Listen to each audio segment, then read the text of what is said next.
কর্মী সভা করলেন, সেখান থেকে বললেন যে ১লা জুলাই ভোট না, ভোট আজকে 70% হয়ে গেল, কি বলবেন?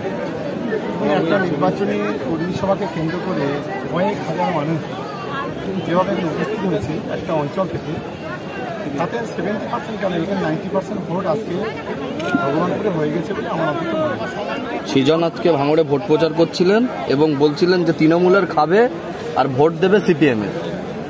ওই আশা থাকলে ভালো, যাদের সঙ্গে মানুষ নেই, যারা হতাশাগ্রস্ত, তারা এই ধরনের কথা বলে, তাদের কর্মীদের একটু মন রাখতে হবে, সেই কারণে এরা এই ধরনের কথাবার্তা বলে। ভালো, এই আশা ভরসা নিয়ে থাকলে খুব ভালো। খাওয়া দিচ্ছেন বলেই টিএমসির লোক হচ্ছে সৃজন চক্রবর্তী।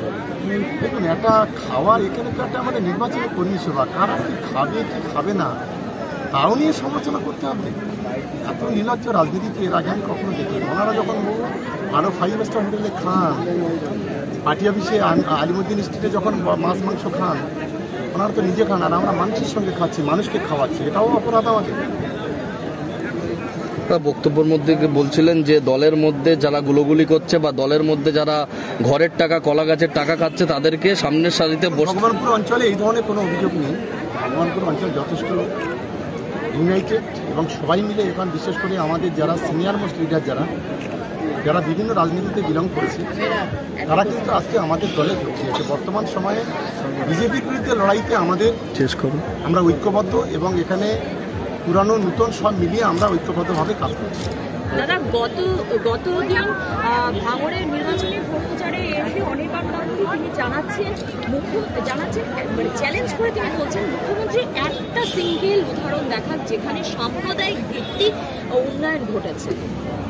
এটা তাহলে ওকে আমি চ্যালেঞ্জ করে বলছি, ওর যদি হিম্মত থাকে ও একদিন আসুক, ওর কি খতিয়ান আছে, আর আমাদের দলের কি 10 বছরের যে 11 বছর 12-13 বছর ধরে যে খতিয়ান আছে, সেই খতিয়ানটা আমরা তুলে ধরব।